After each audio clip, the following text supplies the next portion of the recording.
কিয়ামতের ময়দানে সবচাইতে বেশি আল্লাহ অপমান করবে, শাস্তি দেবে দুই প্রকার মানুষকে। এক প্রকার মানুষ যারা দুনিয়ায় মাজারের খাদেম, তুমি আর খেদমত করার জায়গা পাচ্ছ না,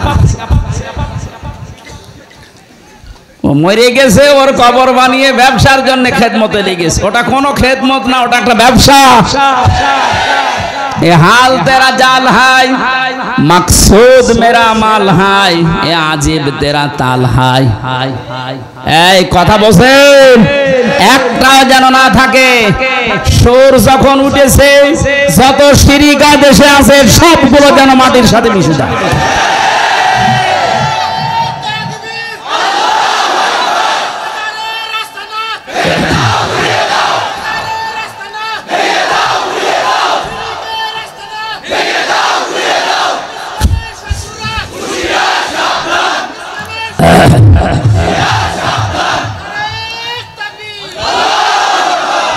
মাজার বলতে কবর, যেটা নবীদের কবর, সাহাবীদের কবর, আল্লাহর ওলিদের কবর আমরা সম্মান করি, সেটা ঘিরে রাখে, কোনো ইহানত যেন না হয়, অপমান না হয়, অপদস্থ না হয়। তাই বলে সেখানে আপনি সেজদা দেবেন, পুরা হাদিসের বিরুদ্ধে। লা তাত্তাখিদুল কুবুর মাসাজিদা, কবরকে সেজদার জায়গা বানিও না। অধিকাংশ কবরগুলোতে আর সেজদা দিচ্ছেন, এই জন্য আলেমরা রেগে গেছে। এরা রেগেছিল 16 বছর আগে, কিন্তু কথা বলতে পারে নাই। তাই হ্যাঁ, কথা বলছেন, আমাদের রাগ সেই 16 বছর আগে থেকে, কিন্তু আমরা তো কথা বলতে পারছি না। আমি তো এই ময়দানে এসেছি মনে হয় আজ 16 বছর হয়নি, না না, আমি 12 সালের থেকে শুরু। 12 আর 24 কত হয়? 12 বছর। তো এখনো তো 4 বছর লাগবে। তা আমার মানে সেই এই ময়দানে আসার আগ থেকে আলেমরা চেষ্টা করেছিল, কিন্তু কি করবে, মুখে তালা লাগানো।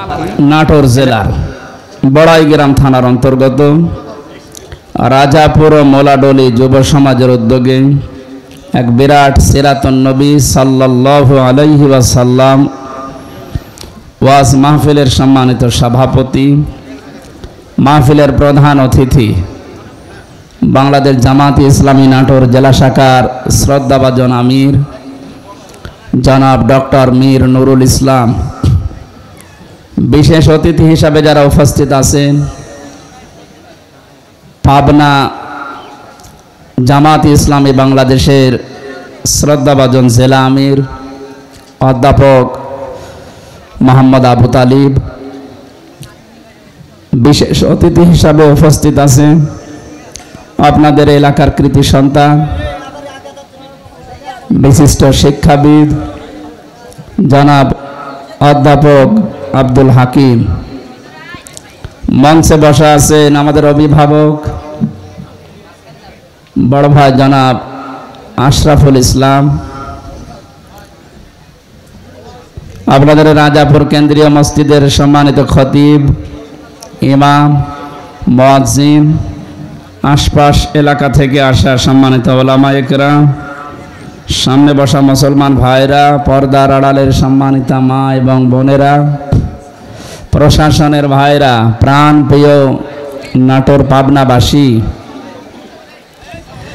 আল্লাহর দরবারে শুকরিয়া জানাচ্ছি যে এই প্রতিকূল পরিবেশের ভেতরেও কোরআনের প্রতি, রাসূলের প্রতি যে মহব্বত আমরা দেখিয়েছি, আমার মন ডেকে বলছে বিশ্বনবী মুহাম্মদ রাসূলুল্লাহকে যেভাবে হযরতে তালহা রাদিয়াল্লাহু তাআলা আনহু নিজের জীবন দিয়ে, বুক দিয়ে কাফেরদের 80টা থেকে 82টা তীর নিজের বুকে পিঠে নিয়েছিলেন, নবীজির দিকে আসতে দেননি। এই রবিউল আউয়াল মাসে সিরাতুন নবী সাল্লাল্লাহু আলাইহি ওয়াসাল্লাম মাহফিলে যারা আমরা এই প্রতিকূল পরিবেশের ভেতরেও এসেছি, আমার বিশ্বাস এরা যদি নবীকে পায়, নিজের জীবন পর্যন্ত দিয়ে হলেও তারা হযরতে তালহার মতো বাঁচিয়ে দেবে। যেহেতু নবীজি নেই, তার আদর্শটা আছে না নেই? তার আদর্শকে রক্ষা করার জন্য যদি আমাদের হযরতে তালহার মতো সব দেওয়া লাগে, আমরা রাজি আছি ইনশাআল্লাহ।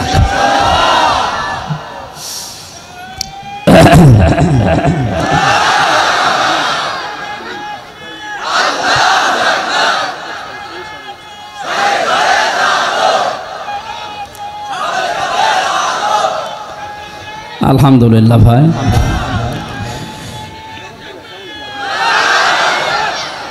আজকে আমার মাথায় যে তাজ, যে টুপিটা দেখতে পাচ্ছেন, আপনাদের এই নাটোর জেলার কৃতি সন্তান, বাংলাদেশ ইসলামী ছাত্র শিবিরের কেন্দ্রীয় সভাপতি বড় ভাই জনাব মনজুরুল ইসলাম, ওনার বাবা এটা পাঠিয়েছে আজকে কিছুক্ষণ আগে, মাথায় পরিয়ে দিয়েছে। আল্লাহ যেন দুনিয়া আখিরাতে তাকেও সম্মানিত করেন। আমরা কোরআনের আলোচনা শোনার জন্য, রাসূলের জীবনী শোনার জন্য এসেছি। আমরা খুশি হয়ে আগে বলছি আলহামদুলিল্লাহ। বিশ্বনবী যখন শেষ ভাষণ দিয়েছিলেন, তার এই শেষ ভাষণ ছিল মাত্র 27 মিনিট। কয় মিনিট বলেন তো? আমরা কথা বলবো না। আমরা দেখতে পাচ্ছি আপনারা এই বৃষ্টির ভেতরে দাঁড়িয়ে আছেন, বসে আছেন, কষ্ট হচ্ছে। যে ইবাদতে কষ্ট বেশি হয়, ইবাদতে সওয়াব বেশি হয়, এটা আমরা জানি। এই মনে করেই কষ্ট করছি নাকি?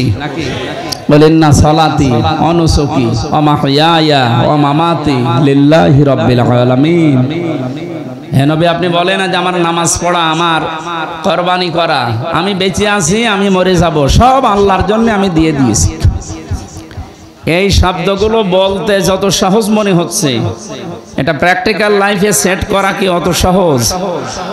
অনেক মানুষ তো নামাজ পড়ে লোক দেখানোর জন্য, অনেকে নামাজ পড়ে ভয়ে। কি কথা বলে? আজকে আমি এসিল্যান্ড সাহেবের গাড়িতে আসছিলাম, বলছো হুজুর আমার ড্রাইভার এখন 5 ওয়াক্ত নামাজ পড়া আরম্ভ করিস। এটা যদি আল্লাহর জন্য নাও করে, ওনার জন্যও যদি করে, তা আস্তে আস্তে যেন ইন্না সলাতি, আমার নামাজ আল্লাহর জন্যে, এই পর্যায়ে আল্লাহ কবুল করে। করবেন ও তাই। একটা লোক চুরিও করতো, নামাজও পড়তো। সাহাবী এসে বললেন, হে নবী, এই লোকটা নামাজও পড়ে, চুরিও করে। বিশ্বনবী ডাক দিয়ে বললেন, ওকে নামাজ পড়তে দাও। আমি আল্লাহর কোরআনের আয়াত পেয়েছি, ইন্নাস সালাতা তানহা আনিল ফাহশাই ওয়াল মুনকার। অবশ্যই নামাজ মানুষকে অন্যায় অশ্লীল কাজ থেকে বিরত রাখবেই। শুধু রাখবে না, ইন্না দিয়ে শুরু। আল্লাহ গ্যারান্টি দিচ্ছেন, এটা মিথ্যা হবে? ওই লোকটাকে নামাজ পড়তে দাও, চুরিও করতে দাও, দেখবা নামাজ ওকে অবশ্যই এই চুরি থেকে বাঁচাবে। দেখা যাচ্ছে আস্তে আস্তে সে লোকটা চুরি ছেড়ে দিয়ে পাক্কা নামাজি হয়ে গেছে। এসিল্যান্ড সাহেবের ড্রাইভারকে উদাহরণ দিলাম এই জন্য। এরকম বহু মানুষ আছে যারা এখন এই বাতাস পরিবর্তনের কারণে আল্লাহর দিকে ফিরে আসতেছে। রমজান আসলে যেমন মানুষ ফিরে আসে দেখি আল্লাহর দিকে, যেহেতু একটা হাওয়া উঠলে ওই বাতাসে, ওই হাওয়ায় কিছু না কিছু উড়াতে থাকে। কথা বুঝতেছেন? একটা হাওয়া লেগেছে এই দেশে, ইসলামের হাওয়া, মানবতার হাওয়া। কালকেও আমি দিনাজপুরে 10 জন মুসলমান হয়েছে স্টেজে আমার হাতে। এর আগে একজন হয়েছিল গাইবান্ধাতে। আমার মনে হচ্ছে 3টা বছর ধরে আমি জেলে না থাকতাম, আমার মনে হয় 300-র উপরে পার হয়ে যেত অমুসলিম ইসলাম গ্রহণ করা। যেহেতু চুয়াডাঙ্গায় একটা হয়েছে কয়েকদিন আগে, স্বামী স্ত্রী 2 জন। যেভাবে আরম্ভ হয়েছে আল্লাহর দিনের দিকে আসা, এ বাতাস যদি অব্যাহত থাকে, মানুষ ইসলামের দিকে আসবে। এ পৃথিবীর শ্রেষ্ঠ ধর্ম, আল্লাহর পক্ষ থেকে যেটা পাঠানো ইসলাম, আল্লাহ যেন শান্তির ধর্মে অন্যান্য ধর্মের মানুষদেরকে আসার তৌফিক দেন। তাহলে আমাদের নামাজ, আমার রোজা, আমার যাকাত, আমার কোরবানি, আমি বেঁচে আছি, আমি মরে যাব, সব কার জন্য বলেন তো? আল্লাহর জন্য ইনশাআল্লাহ। 27টা মিনিটে নবীজি বক্তব্য দিয়ে শেষ কথা বলেছিলেন, তারাকতু ফীকুম আমরাইন, আমি তোমাদের জন্য 2টা জিনিস রেখে গেলাম। লাং তাদিল্লু, তাদিল্লু এটা মোজারে, বর্তমান, ভবিষ্যৎ, প্রেজেন্ট, ফিউচার। মোজারের আগে লান আসলে অর্থ হয় কখনোই হবে না। বিশ্ব নবী গ্যারান্টি দিচ্ছেন, কারণ নবীজি কোনো কথা বলতেন না যতক্ষণ আল্লাহ তাকে বলতে না বলতেন। ওমা ইয়ানতিকু আনিল হাওয়া ইন হুয়া ইল্লা ওয়াহয়ুহা। আমার নবী অতক্ষণ পর্যন্ত কোনো কথাই বলে না তোমাদের সামনে যতক্ষণ জিবরাইল তাকে বলতে না বলে। জিবরাইল অতক্ষণ একটা কথাও পৌঁছায় না যতক্ষণ আমি আল্লাহ তাকে না বলি। সুতরাং নবীজি যে বললেন লাং তাদিল্লু, তোমরা পথভ্রষ্ট হবে না, পথ হারাবে না, না খেয়ে থাকবে না, মায়ের খাবে না, লাঞ্ছনা গঞ্জনা অপমান অপদস্থর শিকার হবে না। লাং তাদিল্লু মা তামাসসাকতুম বিহিমা কিতাবাল্লাহ ওয়া সুন্নাতু রাসূলিহি, যদি আল্লাহর পাঠানো কিতাব যেটা রেখে গেলাম আর আমার আদর্শ যেটা রাখলাম, শব্দের দিকে খেয়াল করেছেন। কিতাবাল্লাহি বলার পরে আল্লাহর নবী বলেছেন সুন্নাতু রাসূলিহি, আমার রাসূলের যে সুন্নাহ আদর্শ রাখলাম। নবীজিকে বলতে পারতেন না বিলাদুন, যে আমার জন্ম বৃত্তান্ত তোমাদের জন্য রেখে গেলাম, শুধু ওইটা নিয়ে মাতামাতি করবা। মিলাদ নিয়ে আজ যত পাগল আমরা এই তিনটা দেশে দেখতে পাচ্ছি, ভারত, বাংলাদেশ আর পাকিস্তানে। বিশ্বের বহু দেশে ঘুরে আমি এত পাগলামি পাইনি। আপনার তো পাগল হওয়া দরকার, আশিক হওয়া দরকার রাসূলের আদর্শের। কথা বলো না কেন? আপনি পাগল হয়েছেন তার মিলাদ নিয়ে। আমি মিলাদ বিরোধী না, কিন্তু মিলাদ যে উদ্দেশ্যে এসেছে, বিশ্বনবীর ইন্তেকালের 600 বছর পরে এটার আবিষ্কার, আর নবীজির জন্মের পর থেকে শুরু করে এখনো পর্যন্ত যেটা আছে, কিয়ামত পর্যন্ত যেটা থাকবে, তার আদর্শ কি থাকবে? তার রেখে যাওয়া সুন্নাহ আদর্শ, এইটাকে যদি আমরা আঁকড়িয়ে ধরতে পারি, কোনোদিন আমাদেরকে পথ ভ্রান্ত কেউ করতে পারবে না ইনশাআল্লাহ। নবীজির জীবনের 27 মিনিটের এই বক্তব্যের শেষ কথা এইটাই ছিল। আমরা এই কথাটা যদি সত্যিই মেনে নিতে পারি, আগামীতে আমাদের যে সুদিন আসতেছে, রাসূলের এই আদর্শ দিয়ে আমাদের ব্যক্তি, পরিবার, সমাজ, রাষ্ট্র আমরা সাজাতে পারবো ইনশাআল্লাহ। আমরা কোরআন এবং হাদিস থেকে সিরাতুন নবীকে সামনে নিয়ে কথা বলার চেষ্টা চালাচ্ছি। আমা তাওফীকি ইল্লা বিল্লাহ। সিরাত এবং মিলাদ এই দুইটা শব্দ এক না। মিলাদ শব্দটা বিলাদুন থেকে আবিষ্কৃত, এর বাংলা অর্থ জন্ম। বাংলা কি বলেন? বলেন। আর সিরাত শব্দের শাব্দিক অর্থ হচ্ছে জীবন চরিত্র, জীবন আদর্শ। কোরআনে কারিমে বিশ্ব নবীকে অনুসরণ করার জন্য আল্লাহ যে আয়াতগুলো কোরআনে দিয়েছেন, সেখানে কোনো জায়গায় আমি পাইনি যে রাসূলের মিলাদকে অনুসরণ করো, তার জন্মকে না, তার আদর্শকে। এই যে জেলামির সাহেব যে আয়াতটা পড়েছিলেন, উনি ব্যাখ্যা করতে পারেননি সময় পাওয়ার কারণে, না পাওয়ার কারণে। লাকাদ কানা লাকুম ফি রাসূলিল্লাহি উসওয়াতুন হাসানাহ লিমান কানা ইয়ারজুল্লাহা ওয়াল ইয়াউমাল আখিরা ওয়া যাকারাল্লাহা কাসীরা। সূরা আহজাবের 21 নম্বর আয়াতে আল্লাহ বলেন, অবশ্যই আমি আল্লাহ তোমাদের জন্য মহত্তম আদর্শ লুকিয়ে রেখেছি রাসূলুল্লাহর জীবনে। নাটোরবাসী এখানে অনেক আলেম বসে আছে, আপনারা না শুনলে আমি ওনাদেরকে শোনাচ্ছি, ভালো করে খেয়াল করেন। এই কথা বলেন, কি সমস্যা? কি কথা বলবেন না? খুব খেয়াল করে শুনুন, খুব খেয়াল করে শোনেন। বাইরে গেলেই তো গীবত করবেন যে কি বলে গেল বুঝলাম না।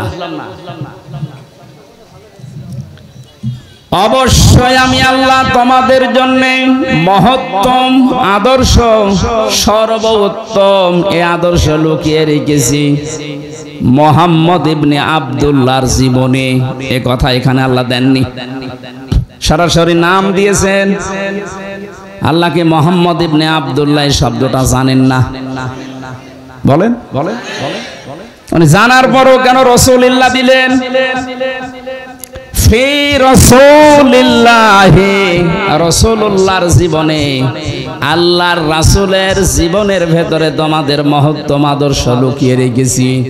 এখানে একটা পাগলেও জানে মুহাম্মদ ইবনে আব্দুল্লাহ তিনি রাসূলুল্লাহ হয়েছিলেন ঘোষণা অনুযায়ী, কোরআনে বর্ণিত 40 বছর বয়সে। যদিও জন্মের আগে, পৃথিবী তৈরি হওয়ার আগে ওনাকে যখন আল্লাহ বানিয়েছে, ওই সময় থেকে তিনি নবী। কিন্তু ঘোষণাটা আসতে সর্বশেষ যেহেতু এজন্য ঘোষণা হয়েছে ওনার 40 বছরে, জন্মের পর থেকে ওনাকে কেউ নবী বলে ডাকতো, রাসূল বলে। 1 থেকে 40 বছর পর্যন্ত ওনাকে মানুষ ডেকেছে না ডাকে নাই? কি ডাকতো? আল আমিন, আস সাদিক। এই কথাগুলো ওনাকে পুরো আরব জাহানের মানুষ জানতো। যিনি আল আমিন, আস সাদিক, বিশ্বাসী, আমানতদার। কিন্তু রাসূলুল্লাহ বা নবী এ কথা কেউ 40 বছরের আগে বলে নাই। তাহলে এর আগে উনি কি ভালো কাজ দুনিয়ায় করেন নাই? 17 বছর বয়সে তিনি হিলফুল ফজল শান্তির সংঘ গঠন করে বহু উপকার করেছেন মানুষের। পরিবারে, সমাজে, রাষ্ট্রের বহু ভালো ভালো কাজে আঞ্জাম দিয়েছিলেন। এই কাজগুলো তিনি করেছিলেন মুহাম্মদ ইবনে আব্দুল্লাহ হিসাবে। কিন্তু যখনই রাসূলুল্লাহ হয়ে গেলেন 40 বছর বয়সে, এই মানুষটার কাজও পাল্টিয়ে গেল। মানুষ কিন্তু একই আছে, 17 থেকে 40, এই যে 23 বছর, আর 40 থেকে 63, এইটাও 23 বছর। কথা বলেন না কেন? আগেও 23, পরেও 23। যখন তিনি কাজ করা আরম্ভ করেছিলেন ওই সময় তার বয়স 17। 40 বছর একাধারে বিভিন্ন সংগঠন তৈরি করে চেষ্টা চালিয়েছেন, কিন্তু কাঙ্ক্ষিত মানের শান্তি আনতে পারেন নাই। যদিও সংঘর নাম দিয়েছিলেন হিলফুল ফজল, শান্তির সংঘ। শান্তি কায়েম করতে পারেন নাই। তার একটাই শর্ত হচ্ছে তিনি এই 23 বছরে কোরআনে কারিম পান নাই। কোরআন না পেলে এত বড় মহামানব শান্তি 100 ভাগ কায়েম করতে পারেননি। যখনই তিনি 40 বছরে কোরআন পেয়েছেন, বাকি 23 বছর 63, 40 থেকে 63, এই 23 বছরে এমন শান্তি স্থাপন করেছিলেন, ঘোষণায় দিয়ে গিয়েছেন খায়রুল কুরুনি করনি, আমার যুগ শ্রেষ্ঠ যুগ। যেটা থাকলে শান্তি স্থাপন করা যায়, কায়েম করা যায়, তার নাম কোরআন। কি মনে হচ্ছে আপনার? কোরআন বাদ দিয়ে এত বড় মহামানব, এত বড় চরিত্রের অধিকারী মানুষ যাকে আপনি কোল কিনারা পাবেন না অনুসরণ করে, আযীম শব্দ আল্লাহ দিয়েছেন তার নামে। ওয়া ইন্নাকা লাআলা খুলুকিন আযীম। হে নবী, আপনি মহান চরিত্রের উপরে প্রতিষ্ঠিত। আমার এই নামটা আমি কোন নবীকে দেইনি, আযীম, এটা আপনাকে আমি আল্লাহ দিলাম। আমার কোরআনের জন্য আমি এই নামটা দিয়েছি আযীম। হ্যাঁ, ইব্রাহিম নবীর সন্তান হযরতে ইসমাইলকে আমি ডাক দিয়েছিলাম গোলামিন হালিম, আমার সহনশীল ধৈর্যশীল বান্দা, কিন্তু আমি আযীম দেইনি। সে এত বড় ধৈর্যের পরীক্ষা দেওয়ার পরেও আমি তাকে আযীম বলি নাই, বলেছি হালিম। কি বলেছি? তার আরেক সন্তান ছিল ইসহাক, তাকেও আমি আল্লাহ আযীম বলি নাই, তাকে বলেছিলাম গোলামিন আলিম, আমার জ্ঞানী বান্দা। কিন্তু আপনার চরিত্র এত উপরে, কিয়ামত পর্যন্ত মানুষ শুধু অনুসরণ করে যাবে, কোল কিনারা খুঁজে পাবে না।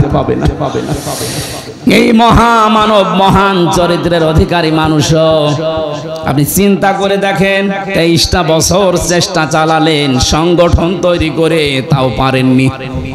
তাহলে এত বড় মহারথী যদি না পারে, পৃথিবীর আর কে পারবে কোরআন ছাড়া শান্তি স্থাপন করতে? এই জন্যই তো 53 বছরে বহু সংগঠন চেষ্টা চালাচ্ছে। বহু দল চেষ্টা করেছে 53 বছরে।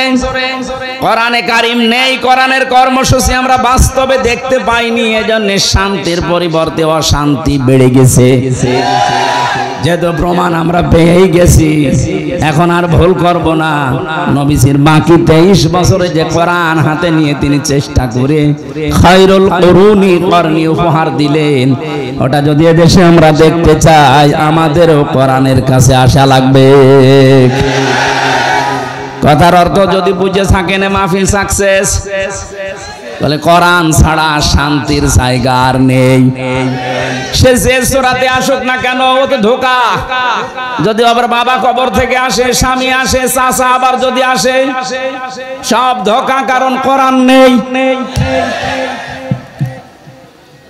মান ক্বালা বিহি সাদাকা, যারা কোরআন দিয়ে কথা বলবে নবীজি বলেন এরাই কেবল সত্য কথা বলে। বিভিন্ন মঞ্চে আমরা অনেকের ভাষণ শুনি, কোরআন নেই, আর কোরআন যদি বলে ও উল্টা পাল্টা ব্যাখ্যা করে। আমরা কিছু মানুষের কোরআনের আয়াত শুনেছি বলতে, বলে লাকুম দীনুকুম ওয়ালিয়া দীন, রাহুল বুখারী। আয়াত পড়েছে কি কোরআনের, কিসে আর নাম বসে কিসে? আয়াত পড়ছে কোরআনের আর নাম বসে বুখারীর।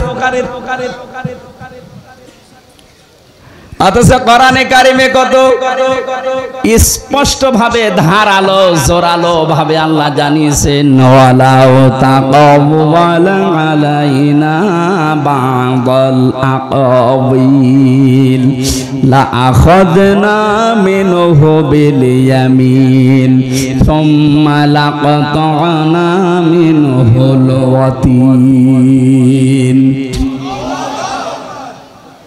সূরা হাক্কাতের 44, 45, 46 নম্বর আয়াত। আল্লাহ পাক বলেন, হে নবী, আমার কোরআনের ভেতরে যদি নিজের কোনো কথা আমার নামে চালিয়ে দিতেন যে এইটাও আল্লাহ বলেছে, যেমন উনি বলল লাকুম দীনুকুম ওয়ালিয়া দীন, রাহুল বুখারী, কথা আল্লাহ আর চালাচ্ছে নবীজির নামে। আপনি যদি আমার কোরআনের ভেতরে কোন কথা এরকম বানিয়ে বলেন যে এইটাও আল্লাহর কথা, কি করব জানেন? আপনাকে আপনার ডান হাত চেপে ধরবো, কণ্ঠ নালী কেটে ফেলে দেব। না, ঠিক না। আপনি আলেম, আন্দাজে চিল্লাচ্ছেন, বসে আছে দেখছেন না বড় বড় হুজুর। আমরা যারা সিলেবাস ভুক্ত আলেম প্রচলিত, সে দাওরা পাস বলেন আর কামেল পাস বলেন, অনার্স মাস্টার্স যারা আমরা করি, কোরআনের উপরে প্রচলিত ধারাবাহিক যে সিলেবাস এই অনুযায়ী আমাদের এইভাবেই পড়ানো হয়েছিল, এই জন্য মনে হয় বলছে ঠিক। আল্লাহ বলেন লা খাজনা, একালিপ টান আছে। আমি জেলখানায় থাকতে মাওলানা মামুনুল হক, মাওলানা শাকাওয়াত হোসেন রাজি, এই দুইজনের সাথে 3টা বছর ছিলাম। ওনাদেরকে বারবার আমি একটা নিয়ে জিজ্ঞাসা করেছিলাম যে আমাদের সিলেবাসে কওমি হোক, আলিয়া হোক, ভার্সিটি হোক, ওখানে তো লেখা আছে আমি নবীর ডান হাত চেপে ধরতাম, কণ্ঠ নালী কেটে ফেলে দিতাম। কই, এখানে তো মিলছে না। এখানে সরাসরি ফাইল আল্লাহ নিজে, লা খাজনা, আমরা ধরতাম। আমরা মানে আমি আল্লাহ। ধরতো কে? বলেন বলেন বলেন। আল্লাহ নিজে ধরতেন।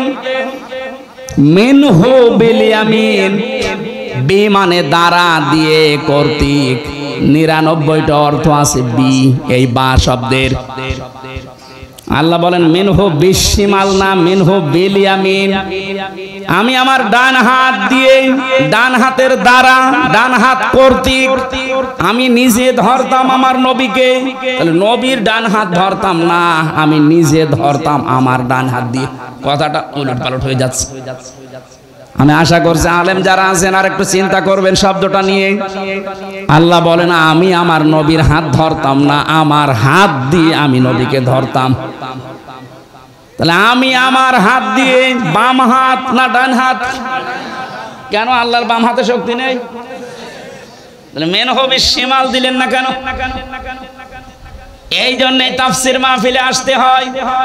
আমি তো ছোট মানুষ, বড় বড় আলেম যারা এই মানুষগুলোর তাফসির শুনতে যাবে, এমন এমন কিছু তারা বের করে দেবে জীবনও আপনি শোনেননি।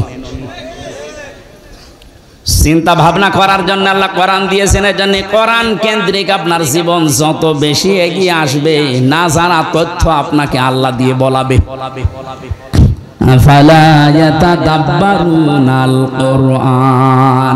কি হয়েছে তোমাদের? কেন চিন্তা ভাবনা করো না কোরআন নিয়ে? আজ বাবার মাজার নিয়ে গবেষণা হয়। গবেষণা কয়েকদিন হয়েছে মাজার নিয়ে, দেখা যাচ্ছে অধিকাংশ জায়গায় শিরিকের আঁকড়া আর জেনার বাজার বসেছে। আপনি একটা মাজার দেখান তো যেখানে গোনা হচ্ছে না, দেখান কিছু না কিছু হলেও অন্তত সেজদা দিচ্ছে। এই জন্যই তো দেশের হক্কানি আলেমরা এত রেগে গেছে যে আমাদের সামনে প্রকাশ্য শিরিক হবে আর আমরা আঙ্গুল চষবো না। এইটা আগে দূর করেন। মাওলানা মামুনুল হক জেলখানায় থাকতেও আমাকে বলেছিল, হামজা বাইরে যদি যেতে পারি এই শিরিকের আস্তানা রাখবো না। বক্তব্য দিয়েছে কোরআন হাদিসের সাথে যে কবর যে মাজার মেলে না ওটা ভেঙ্গে গুড়িয়ে দেন। আমার মনে হয় শুরু হয়ে গেছে। এটা যদি চালু থাকে আর যারা গাঁজা খেয়ে আজ মিছিল করছে, এই গাঁজা খোর গুলো বুঝতে পারছে ওরা কোথায় যাচ্ছে। কুষ্টিয়ায় লালনের মাজার নিয়ে লালন একাডেমি খোলা আছে, লালন ইনস্টিটিউট বানানো আছে, লালন গবেষণাগার আছে। অথচ একটা আয়াত নিয়ে যদি বলা যায় যে ভাই একটা গবেষণাগার তৈরি করেন, তখন বলে অর্থের অপচয় হবে। কি পেয়েছেন ও মাজারে? এখানে দেখেন তো কয়েকটা আলেম আছে, জিজ্ঞাসা করেন আমি হাদিস পড়েছি। এই যে কয়েকদিন আগে আমার মামলা খারিজ হয়ে গেছে সব।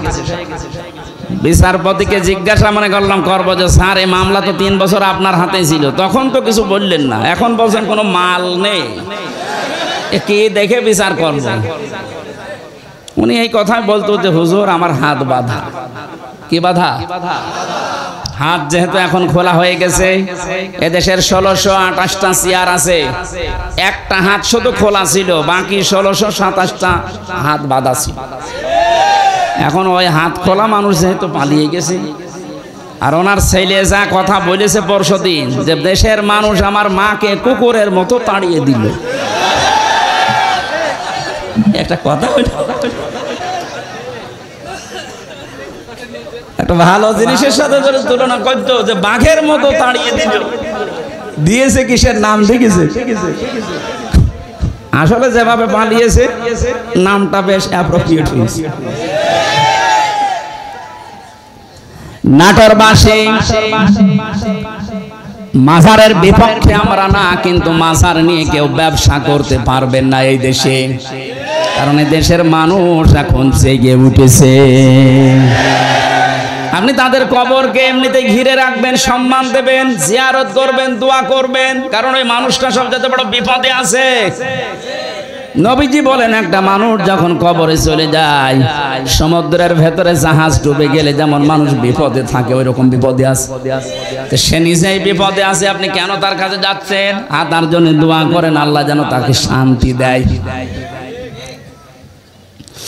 গবেষণা করার জন্য আল্লাহর কোরআন, এর বিপরীতে কিছু নেই।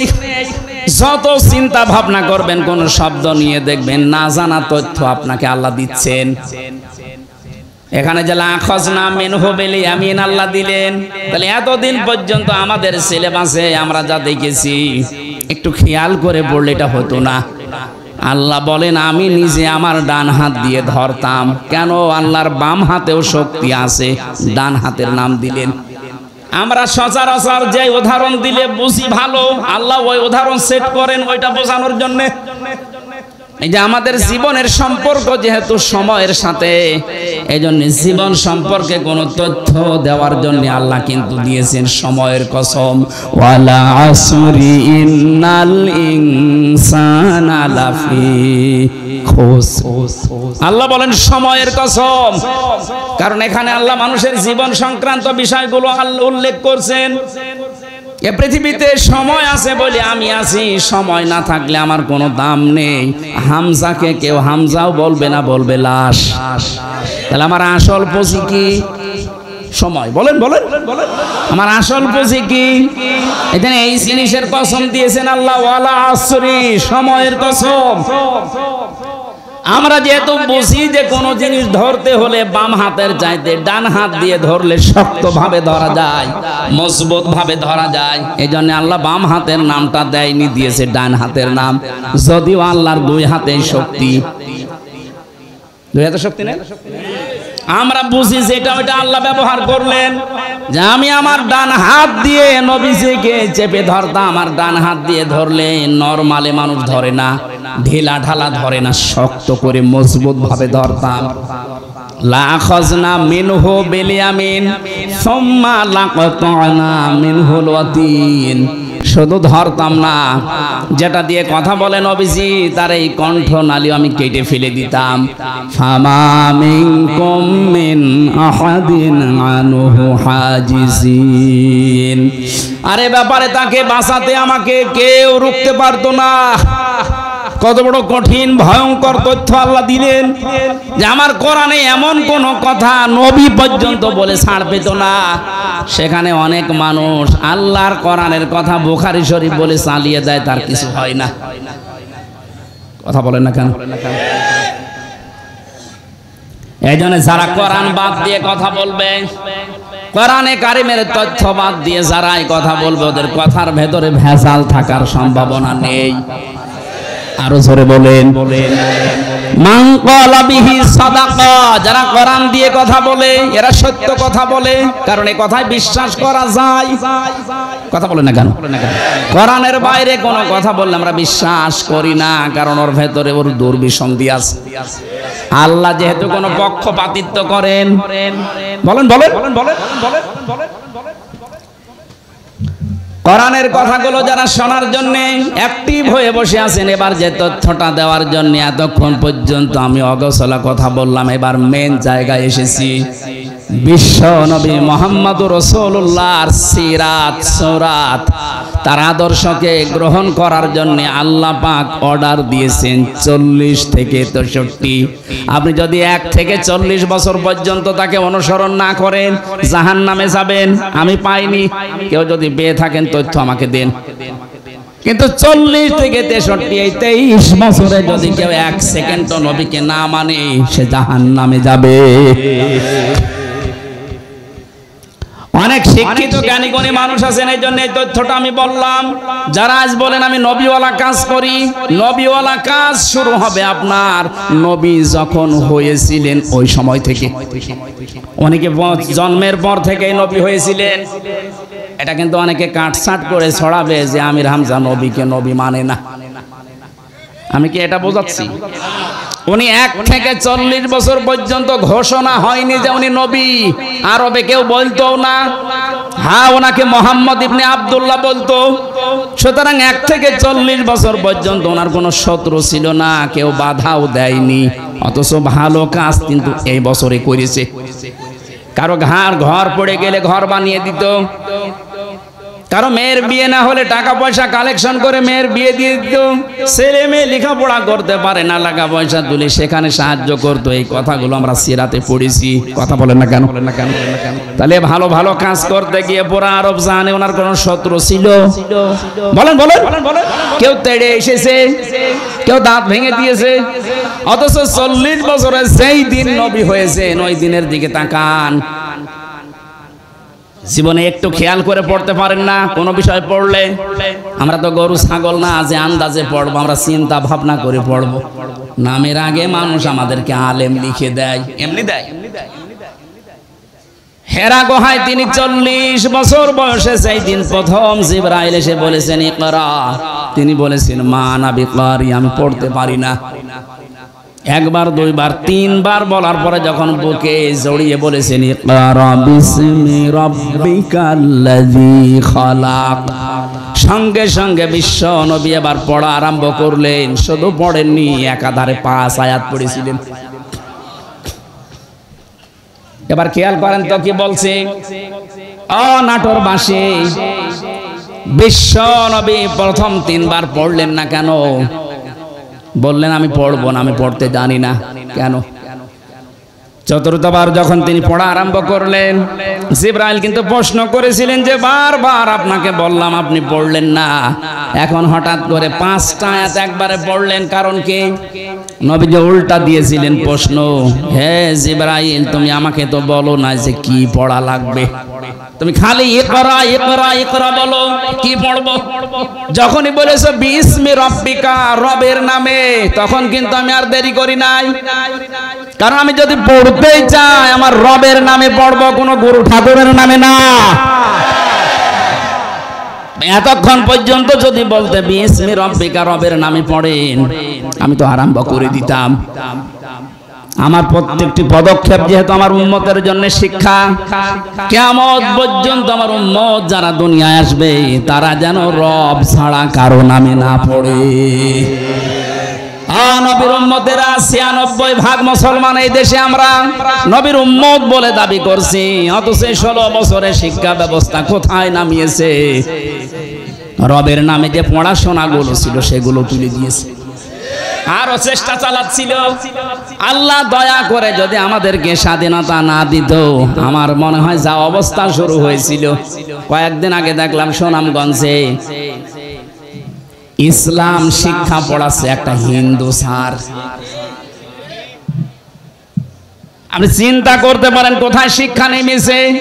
মুসলমানদের ৯৬% এই দেশে বসবাস, মুসলমানদের ছেলে মেয়েরা সব সামনে, আর ইসলাম শিক্ষা পড়াচ্ছে একটা হিন্দু টিচার। মুসলমান পাচ্ছেন না আপনি? সে আমাদের ধর্ম সম্পর্কে কি জানবে বলেন? আমার আল্লাহরে বিশ্বাস করে না সে, আমার রাসূলকে সে মানে না, সে কি পড়াবে? কোথায় নেমেছিল? আমি আর নিচে নামলাম না, কারণ আপনার নিচের খবর সব আপনারা জানেন। বাস্তবে এটা এখন থেকে আজকে সিদ্ধান্ত পাল্টিয়ে যান। ধর্ম উপদেষ্টা ডক্টর আফামা খালিদ সাহেব দায়িত্ব নেওয়ার পর থেকেই বারবার বলছে আমরা শিক্ষা ব্যবস্থায় আগে নবীর ওই জীবনী, সাহাবীদের, আবু বকরের জীবনী আবার নিয়ে আসতে চাই। কারণ এগুলোর ভেতরে যে শিক্ষা আছে, মানুষের ভেতরে এগুলো থাকলে মানুষ মানুষ হবে। বলো, আর বাবার জীবনী পড়ে আমি করব কি? কারণ বাবার জীবনী আমার কাছে পরিষ্কার না। সে ছোটবেলায় কি করেছিল আমি জানি না। এখন বলেন না কেন? এমনকি তার মা বাবার ঠিক আছে কিনা তাও আমরা জানি না। এটা মনে হয় বেশি বলে না, না বেশি বলেন। আমি কিছুক্ষণ আগে পড়ে আসলাম আমার ফাঁসি চাই, বীর মুক্তিযোদ্ধা মতিয়ার রহমান রিন্টুর লেখা। আপনি পড়ে দেখেন, ও লোকটা নিজের ফাঁসি চাচ্ছে এমনি।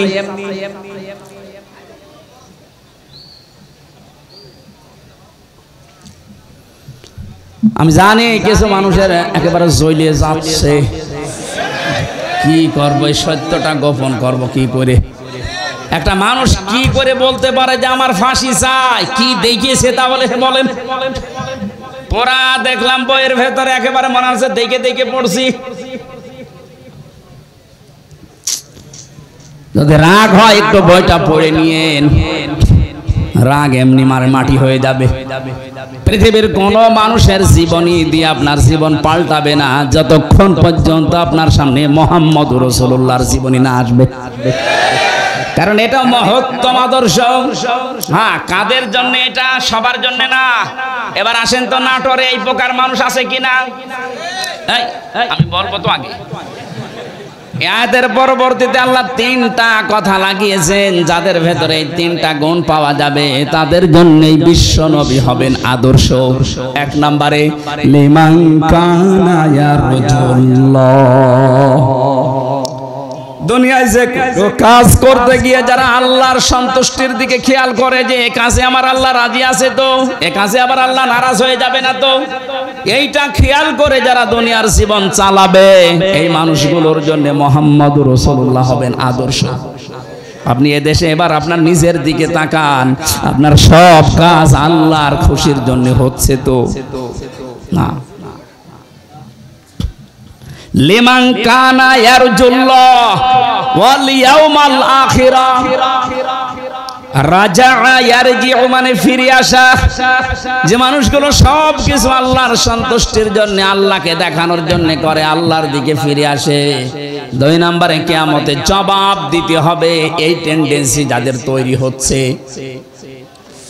গত পরশুদিন ছিলাম যশোরের বেনাপোল, প্রধান অতিথি ছিলেন বাংলাদেশ জামাত ইসলামীর একজন কেন্দ্রীয় নেতা মাওলানা আজিজুর রহমান। এলাকার মানুষকে আমি গোপনে গোপনে যতগুলো মানুষ ধরেছিলাম, লোকজন প্রত্যেক কি ওখানে সমস্যা কি?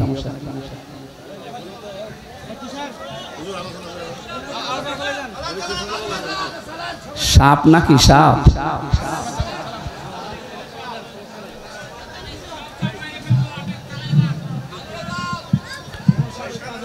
সুবহানাল্লাহ আলহামদুলিল্লাহ লা ইলাহা ইল্লাল্লাহ সুবহানাল্লাহ আলহামদুলিল্লাহ লা ইলাহা ইল্লাল্লাহ লা ইলাহা ইল্লাল্লাহ।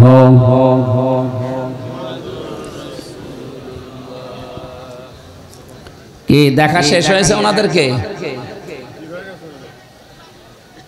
ওদের ওই কথা কাটাকাটি চলছে, ওইটা যদি দেখতে ভালো লাগে, মনে চায় যে মাহফিলের পরে 10 মিনিট সময় দেব, দেখে বাড়ি যাবে। কি বলবো, দুইজন দৌড়াচ্ছে আর ওখানে তাকিয়ে আছে আমারে বাদ দিয়ে। আমার মনে হয় এখন যদি পরিমণি যাইতো, ও কাঁচা বেঁধে দৌড়, কিসের হুজুর আমি রামটা পরে দেখবো, আগে কাজ করি না। ওই যারা কথা কাটাকাটি করছে ওদেরকে একটু থামান ভাই, আমরা আলোচনাটা শেষ করে দেখেন, খুব গুরুত্বপূর্ণ কিছু তথ্য আছে সামনে ইনশাল্লাহ। বাইরে এসেছে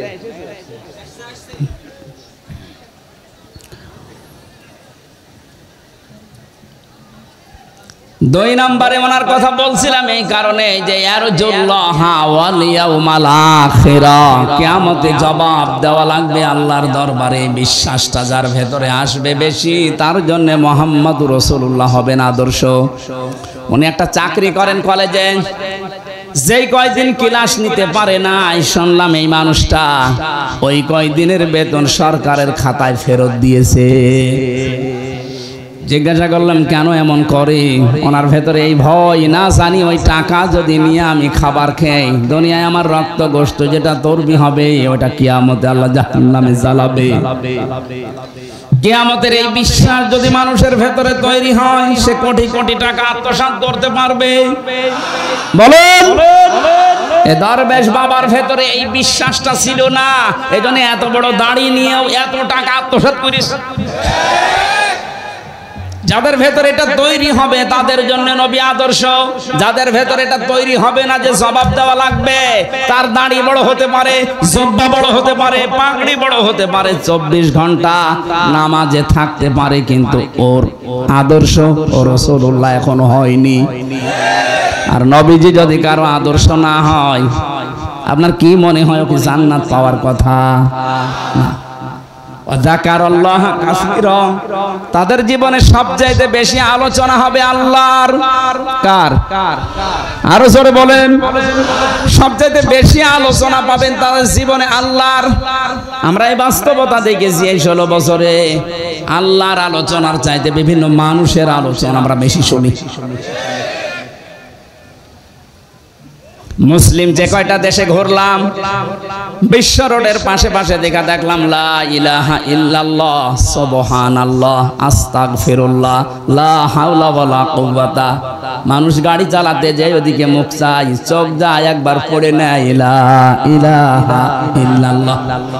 আর আমাদেরও থাকে এমন বাবার জমি টাঙিয়ে রেখেছে, দেখলেই মনে হয় আল্লাহর ওলি, আল্লাহর কথা মনে পড়ে। বলেন, এগুলো ঠিক হয়।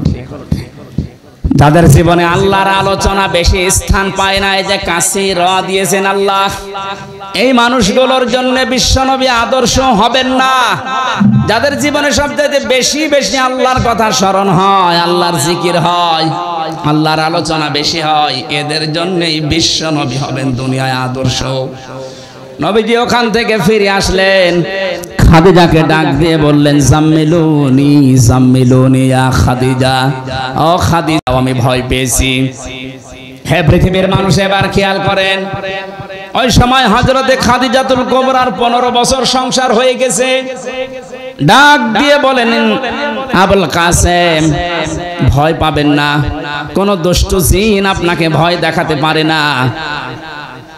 আপনি আমার ভাই নওয়ারাকা ইবনে নওফলের কাছে চলেন, আপনি কখনো ভয় পাবেন না, কারণ আপনাকে আমি 5টা গ্যারান্টি দিতে পারি। 1 নম্বরে আপনি কোনো দিন আত্মীয়তার সম্পর্ক নষ্ট করেন না, এর সম্পর্কগুলো সব ঠিক রাখেন। তাহলে এখান থেকে একটা শিক্ষা পাওয়া যায়, পৃথিবীতে যারা আত্মীয়তার সম্পর্কগুলো ঠিক রাখবে তাদেরকে আল্লাহ পাক নিজে পাহারা দেবে, তারা ভয় পাবে না। যারা বোনের সম্পদ, ভাইয়ের সম্পদ ফাঁকি দেন, চাচার সম্পদ, ফুফুর সম্পদ জোর করে লিখে নেন, তাদের মনের ভেতরে একটা অজানা ভয়, না জানি কখন কে কোন কথা বলে ফেলে। এটা তো দুনিয়ার ভয়, আখিরাতের আর একটা ভয় আল্লাহ তৈরি করে দেবে। একবার মাহফিল থেকে কোথা থেকে আসার সময় দেখি রাস্তায় গাড়ি আমার থামিয়ে দিল পুলিশে। গাড়ি থামানোর পরে বলছো, হুজুর আমার বুকে ফু দিয়ে দেন। কেন? ডিউটি করছিলাম, হঠাৎ তাল গাছের ভেতরে কি যেন নড়ে উঠলো, আমি ভয় পেয়ে গেছি। তাল গাছের ভেতরে বাদর ইঁদুর নড়ে ওঠে আর ভয় পায়। ভয় তো পাবে, কারণ ও তো মানুষকে ঠকিয়েছে। যারা মানুষকে ঠকাবে না, আত্মীয়তার সম্পর্কগুলো ঠিক রাখবে, এই মানুষগুলোর ভেতর থেকে আল্লাহ ভয় দূর করে দেয়। কথা বুঝতেছেন? আজ এখানে হাজারো পুরুষ মানুষ আমরা নিজের স্ত্রীর কারণে আজ রক্তের সম্পর্কগুলো ঠিক রাখতে পারি না। নিজের ভাইয়ের সাথে সম্পর্কটা ভালো রাখা যায় না, তার যে হক আমি আদায় করতে পারি না, আমার বোনের যে হক আমি দিতে পারি না, ওই বোর কারণে ওর মন খারাপ হয়, পেঁচার মতো মুখ করে বসে থাকে। এরকম বউ আছে কার? হাত তোলেন তো। একটা লোক নেই। আমার মনে হয় ওই জালনা দিয়ে কার বউ দেখছে, এই কারণে এরা ভয় পাচ্ছে। আপনাদের কোনো ভয় নেই? হ্যাঁ, মহিলারা দরজা বন্ধ করে দেন, আপনাদের কারণে হাত তুলছে না।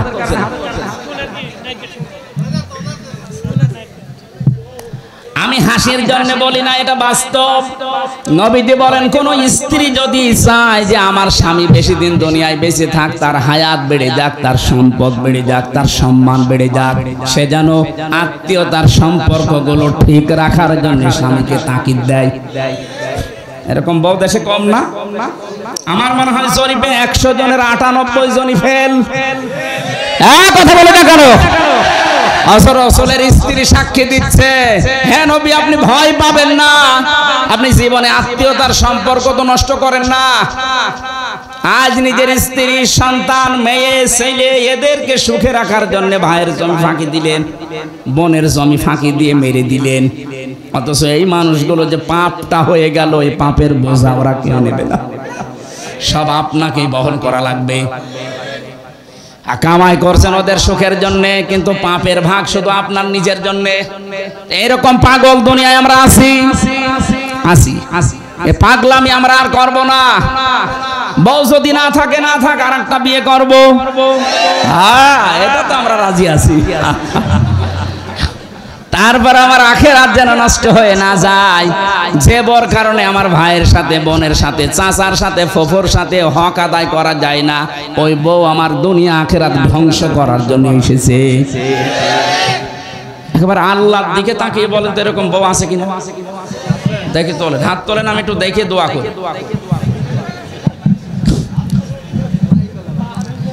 নবীজিকে যে 5টা সার্টিফিকেট দিয়েছিলেন, তার 1 নম্বরে এইটা। যেখানে হাজারো স্বামী আমরা যারা বসে আছি, আমার তো মনে হয় আমাদের স্ত্রীরা এই সার্টিফিকেট আমাদেরকে দেবে না, কারণ আমরা নিজেরা এগুলো নষ্ট করছি। কয়েকটা কথা শোনার পরে বিশ্বনবীকে ডাক দিলেন, ওরাকা ইবনে নওফেল, হে আমার বোনের জামাই, হে আমার ভগ্নিপতি, আপনি যা যা বললেন যে এরকম একটা লোক এসেছিল, বুকে চাপ দিয়েছিল, পড়তে বলেছিল, আমি তাওরাত আর ইনজিল কিতাব পড়ে দেখছি এইরকম কথা নিয়ে হযরতে মুসা, হযরতে ঈসার কাছে এই ফেরেশতা এসেছিল, এটা জিবরাইল।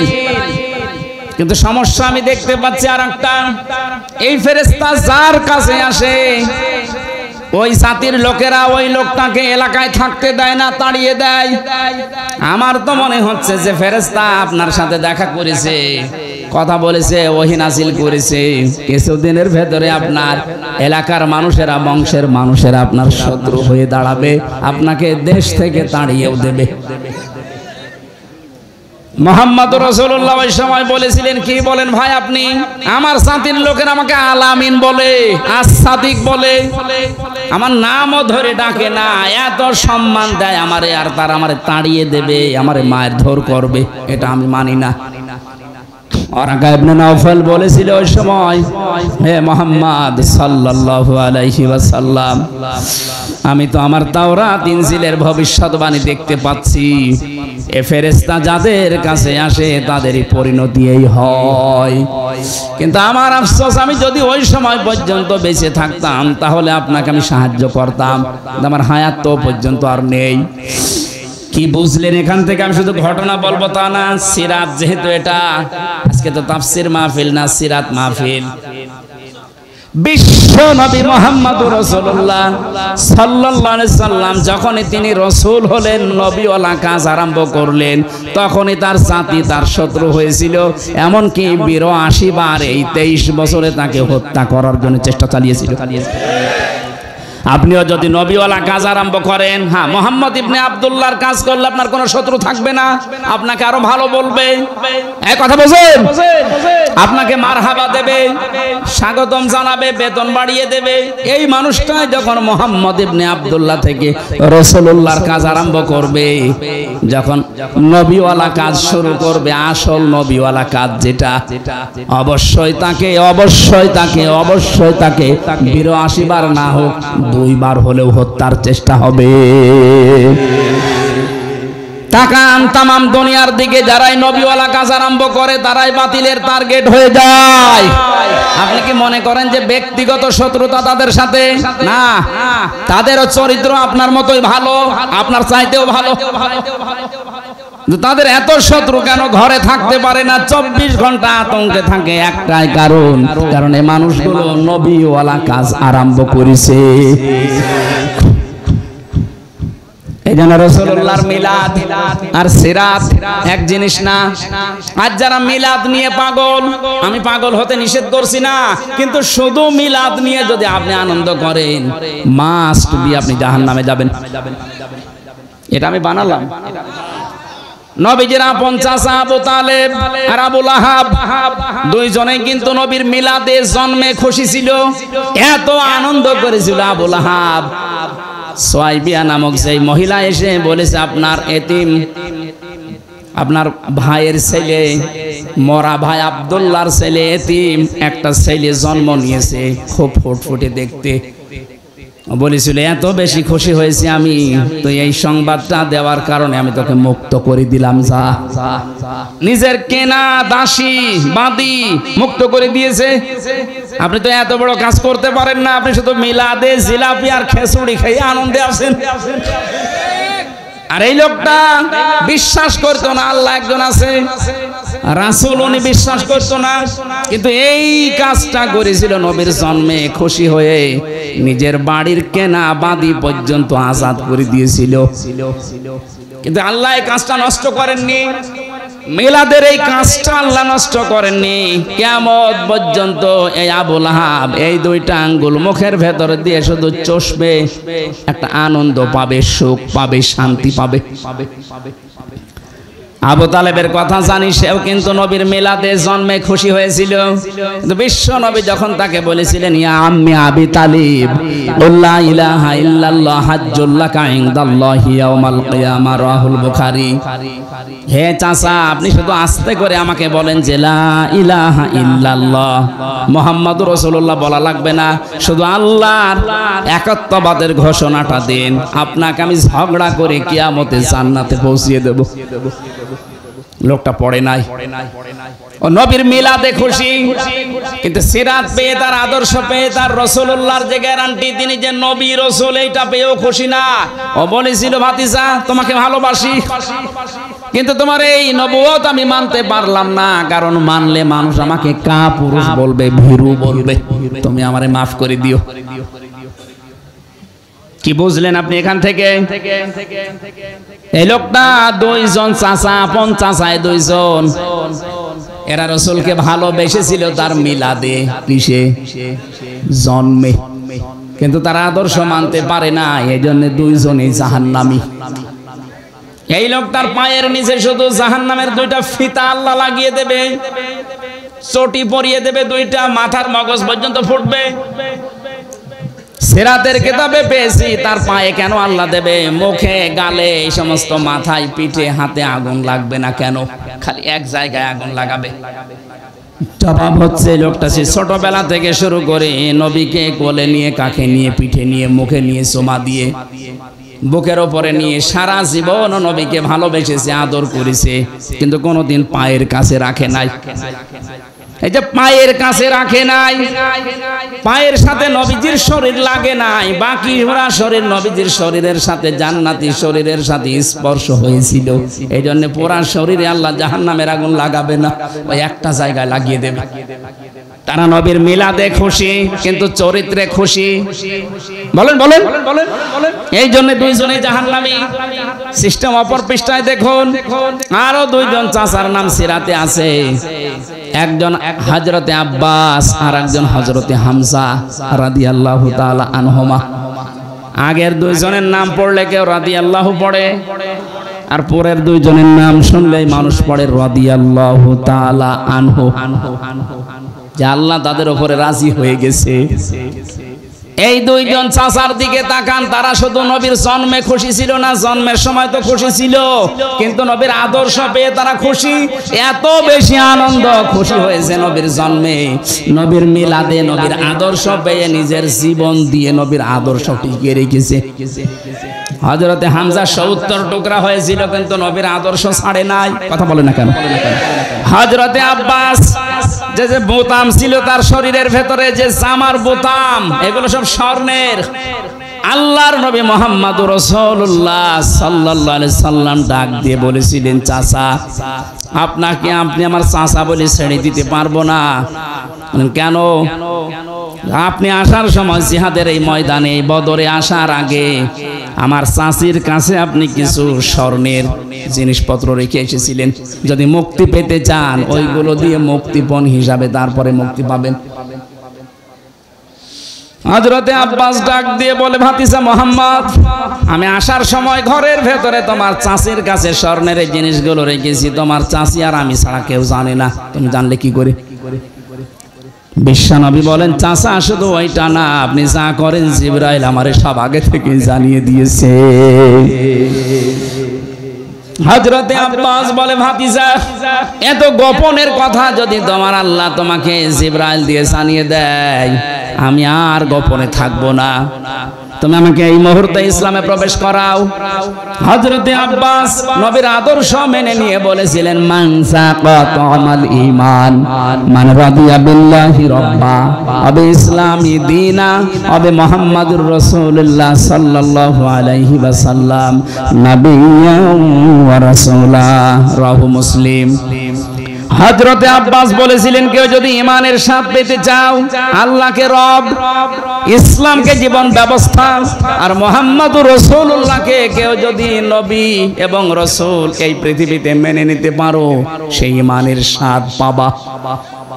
সে শুধু নবীর জন্মে খুশি ছিল না, নবীর আদর্শেও খুশি ছিল। আমি যে চারজন চাচার নাম বললাম, দুইজন চাচা জান্নাতি, দুইজন চাচা জাহান্নামী। পার্থক্য এতটুকুই, দুইজন আদর্শ পেয়ে খুশি, সিরাত পেয়ে, নবীর সিরাত আদর্শ পেয়ে খুশি, আর দুইজন শুধু জন্ম নিয়ে খুশি। আমরা কি শুধু মিলাদ পড়বো না, নবীর আদর্শ মানতে চাই?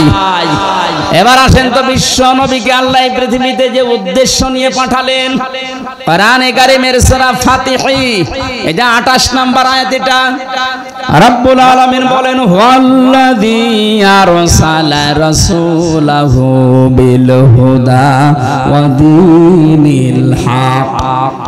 যেহেতু রাসূলকে আল্লাহ পাঠিয়েছেন এই পৃথিবীতে একটা উদ্দেশ্য নিয়ে, আমরা যদি আজ নবীর আদর্শ মানতে চাই, এরকম প্রায় 65টা বিষয় আমি সাজিয়েছি কোরআন আর হাদিস থেকে, একটা মাত্র বলছি, আপনি যদি 65 দিন দাওয়াত দেন একাধারে 65টা বিষয় বললে শেষ হবে। আজকে একটা চলছে। তিনি সে আল্লাহ যিনি তার রাসূলকে দিনে হক দিয়ে সত্যের বিধান সহ দুনিয়ায় পাঠালেন।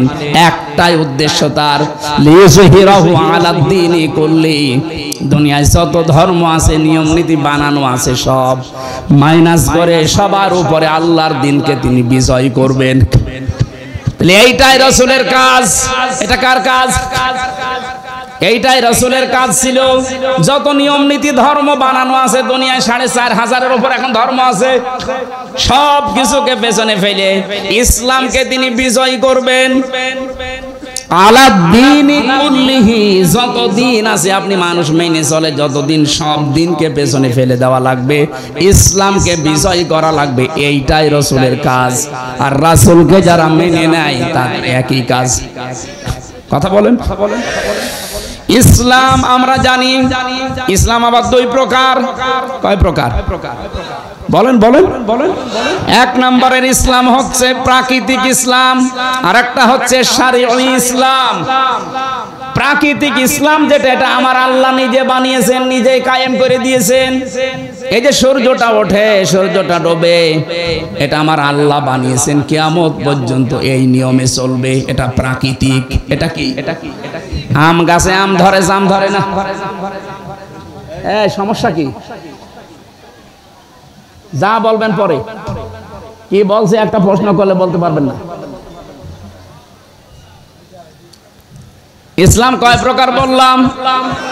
একটা প্রাকৃতিক আর একটা শারঈ। প্রাকৃতিকটা তৈরিও করেন আল্লাহ, কায়েম করেন আল্লাহ। যেমন আম গাছে আম হয়, জাম গাছে জাম হয়, এটা বানিয়েছে কে? এটা আপনি বানাবেন, আপনার বানানোর দরকার নেই। কিয়ামত পর্যন্ত এইভাবে চলবে। কিন্তু শারঈ ইসলাম যেটা, ওটা কিন্তু আল্লাহ পাক নিজে বানিয়ে পাঠিয়েছেন। ওটা কায়েমও করবেন না, দেখাবেনও না। এখন কিয়ামত পর্যন্ত ওনার দায়িত্ব এটা না। শারঈ ইসলাম পৃথিবীতে কায়েম করার দায়িত্ব আমাদের। এই জন্য আমরা খলিফা। এই দায়িত্ব কার? আমরা যদি এই দায়িত্বটা এখন পালন না করে দুনিয়ার মানুষের উপরে ছেড়ে দেই, ফেরেশতাদের উপরে ছেড়ে দেই, বলেন আপনি আল্লাহর প্রাকৃতিক ইসলাম বাদ দিয়ে শারঈ ইসলামের জন্য কি করছেন? এটা যদি আজ কায়েম করার জন্য চেষ্টা চালায়, এটা অতীতে আল্লাহ কায়েম করে দেয়নি, ভবিষ্যতে দেবে না, এখনো দিচ্ছে না। এটা তো আমি বানালাম। ইন্নাল্লাহা লা ইউগায়্যিরু মা বিকওমিন হাত্তা ইউগায়্যিরু মা বিআনফুসিহিম। আল্লাহ পাক বলেন, যতদিন পর্যন্ত কোন জাতি তার ভাগ্য পরিবর্তন না করবে, আমি আল্লাহর অত দায় পড়ে নাই যে আমি ওর ভাগ্য পরিবর্তন করে দেব না। ওরা নিজেরা পাল্টাবে, তারপর আমি চেষ্টা করব। এক কথা বলেন, আমাদের ভাগ্য পাল্টাতে হবে আমাদেরকে। শারঈ ইসলাম যেটা এদেশে কায়েম করার দায়িত্ব ফেরেশতার না, কার? বলেন বলেন। মাতা, যে ব্যক্তি মরে গেল, ওয়ালামি ইয়াখযু, কিন্তু ইসলাম কায়েম করার জন্য গজওয়া করে নাই, আন্দোলন করে নাই, চেষ্টা করে নাই। ওয়ালামি ইউহাদ্দিস বিহি নাফসাহু, মনের ভেতরের আশা আকাঙ্ক্ষাও ছিল না যে দিন কায়েম হোক। মাতা আলা শুবাতিন মিনান নিফাক, নবীজি বলেন যদি মরে যায় তো মুনাফিক হয়ে মরবে। তাহলে আপনার নামাজ দিয়ে, রোজা দিয়ে, হজ দিয়ে, যাকাত দিয়ে, দাড়ি টুপি পাগড়ি দিয়ে আপনি মুনাফিকের মরণ থেকে বাঁচতে পারবেন না যতদিন শারঈ ইসলাম যেটা সব দিনের উপরে ইসলামকে বিজয় করার জন্য কাজ না করবেন। এটা যদি কেউ রাজনীতি মনে করেন, হ্যাঁ এটা রাজনীতি। আকাফা বিল্লাহি শাহিদা, এটার জন্য সাক্ষী হিসাবে যথেষ্ট কে? আপনি কেউ যদি দুনিয়ায় কাজ না করে, আমার আল্লাহ বলেন আমি নিজেই যথেষ্ট। নবীকে আমি এটা পাঠিয়েছি করার জন্য, নবী সেটা করবে যত বাধা আসুক। আর নবীর উম্মত যারা দাবি করছে তাদের এই একই কাজ। আল্লাহ আমাদেরকে সিরাতের এই অনুষ্ঠানে আপনি লিখে দিয়েছেন সিরাতুন নবী সাল্লাল্লাহু আলাইহি ওয়াসাল্লাম মাহফিল। ওনাকে যে উদ্দেশ্য নিয়ে আল্লাহ পাঠিয়েছে ওই উদ্দেশ্যে আপনি সামনে এগিয়ে আসবেন। শুধু মিলাদ পড়ে জিলাপি আর খিচুড়ি খাওয়া না, নবীর চাচা হামজার মতো জীবনের কলিজা দিয়ে হলেও তার আদর্শ মানা লাগবে। আল্লাহ তুমি আমাকে সহ যারা শুনলাম নবীদের এই উদ্দেশ্যকে সামনে নিয়ে আসার তৌফিক দান করো, আমিন। اللهم آمين. ربنا ظلمنا أنفسنا وإن لم تغفر لنا وترحمنا لنكونن من الخاسرين. ও মাবুদ, তোমার নবীর জীবনী আমরা শুনছিলাম, যতগুলো শিক্ষা তুমি আজকে আমাদেরকে দিতে চেয়েছো, লিইয়ুযহিরাহু আলাদ-দীনি কুল্লিহি, আল্লাহ এই শিক্ষাটা তুমি আমাদের জীবনে বাস্তবায়ন করে দাও। অনেকে না বুঝে আমাদের বিরোধিতা করে, আল্লাহ তাদের বুঝ দাও। বিশ্ব নবীর যে উদ্দেশ্য দুনিয়ায় দিন কায়েম করা, এটা আমাদেরকেও তুমি নিজে করিয়ে নাও। এই মাহফিলের এই আয়োজন করতে গিয়ে বৃষ্টির ভেতরে